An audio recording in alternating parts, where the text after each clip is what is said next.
Le kiosque d'Europe 1 et toutes ses plumes, Marion Calais pour les régions, Jean-Philippe Ballas pour la presse internationale, Axel de Tarlet pour l'écho et Eva Rock devant la télé. Bonjour à tous. Bonjour Thomas. On commence avec vos quotidiens nationaux. Ce matin, Aujourd'hui en France, nous emmène chez le médecin et plus précisément chez le spécialiste, nous révélant les vrais chiffres des délais d'attente. Consulter un spécialiste rapidement, c'est possible, c'est ce qu'écrit le Parisien, c'est un peu contre-intuitif. C'est possible grâce notamment au site de rendez-vous en ligne qui nous permettent désormais d'avoir accès aux agendas des médecins. Concrètement, si vous cherchez un rendez-vous le dimanche, hop, vous vous connectez et vous voyez que tel ophtalmo a une place libre tel jour à tel endroit. Alors en moyenne, il faut quand même compter entre 21 et 30 jours pour un rendez-vous, mais avec toujours de très fortes disparités selon les régions et c'est ça qui pose le plus problème. Un malade semble se porter un peu mieux en une de Direct Matin. C'est le PS, le gratuit s'interroge, alors que Martine Aubry rentre dans le rang. Est-ce un nouveau départ pour le Parti Socialiste ? Autre gratuit, autre sujet, Métro News qui titre sur le projet de loi sur le renseignement, un projet de loi très surveillé.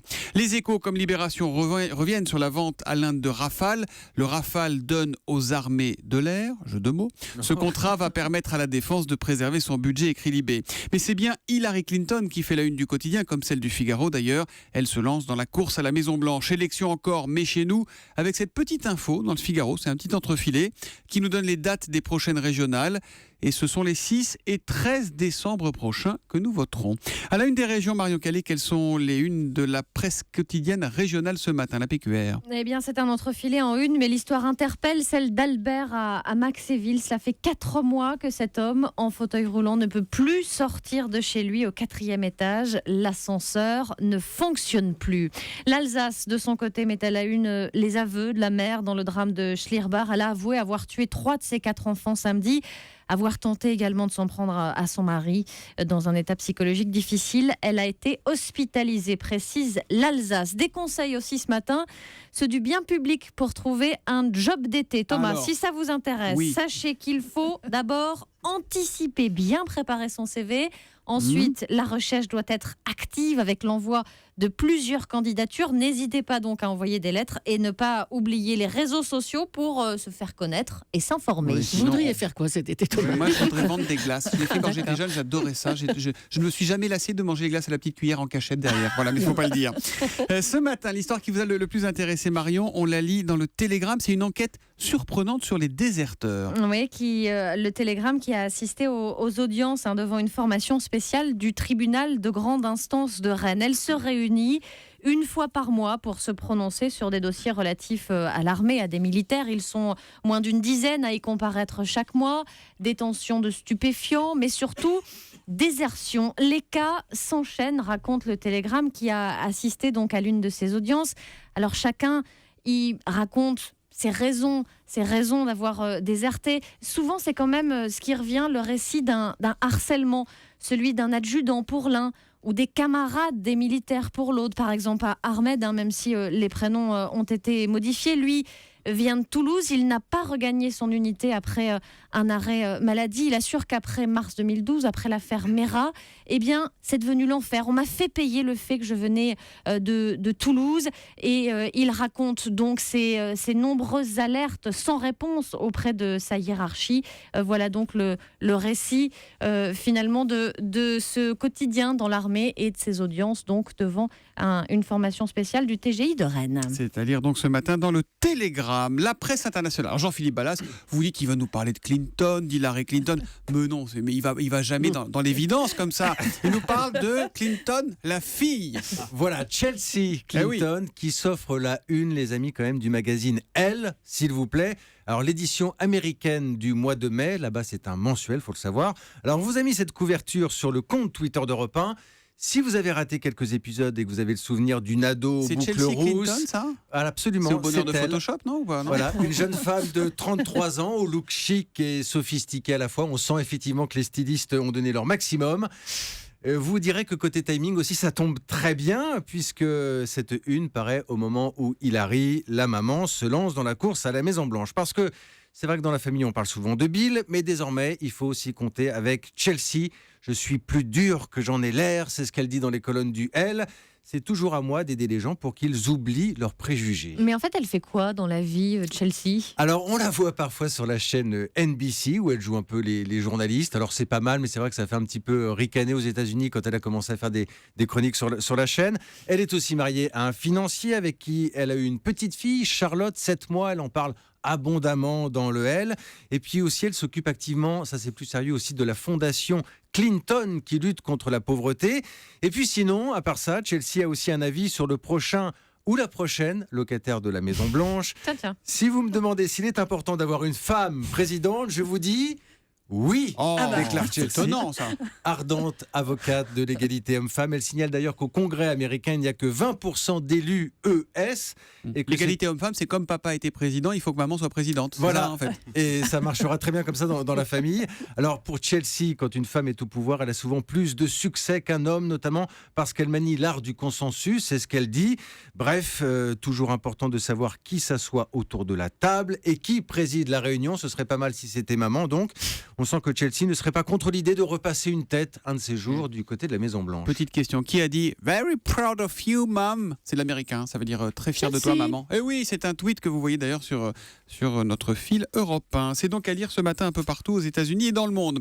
À la une de l'Écho, Axel de Tarlé, la Poste fâche le monde du livre, c'est à dire sur le parisien.fr. Exactement. Alors dans la Poste, on dit avec un peu de malice qu'on a un problème qui mesure 3 cm. Parce que se passe-t-il depuis le 1er janvier ? Eh bien, tous les plis qui mesurent plus de 3 cm d'épaisseur ne sont plus considérés comme des lettres, mais comme des colis. Donc ça concerne les livres qui mesurent plus de 3 cm. Alors la Poste dit que c'est une offre pour ça que moi plus je simple. dis que oui, ça fait 1,5 cm, c'est écrit gros, on est tranquille. Très bien Thomas, continuez. Alors la Poste prétend que c'est une offre plus simple, plus souple et plus lisible. Vous voyez, on sent le service marketing de la Poste, elle oublie de dire que c'est aussi une offre plus chère.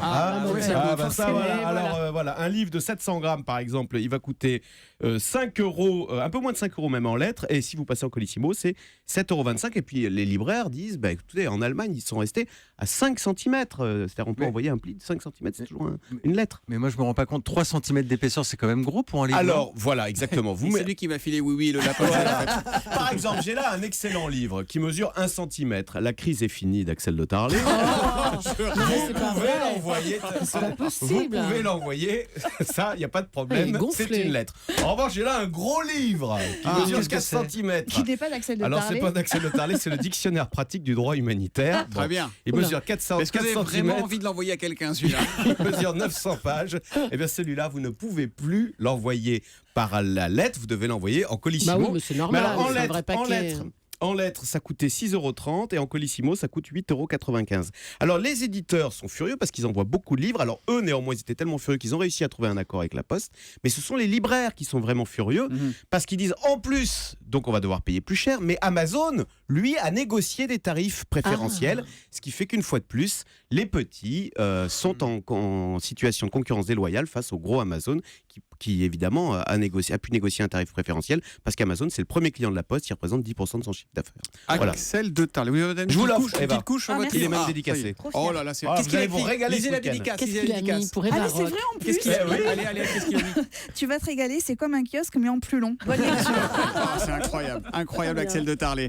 Alors Eva Rock, ce soir vous ne lirez pas, vous regarderez la télé comme le matin, comme le midi, comme le soir, et vous nous proposez de regarder Mon père ce héros, c'est sur France 3 à 22h25. Héros. Eh oui, A-Y-R-A-U-L-T. Comme Jean-Marc, puisque c'est lui qui s'agit. Exactement. Élise Hérault, elle est journaliste de métier, elle est fille de l'ancien Premier ministre, et donc elle a choisi de réaliser un documentaire sur son père au lendemain de sa démission de Matignon. Alors c'est une vraie plongée dans les coulisses du pouvoir.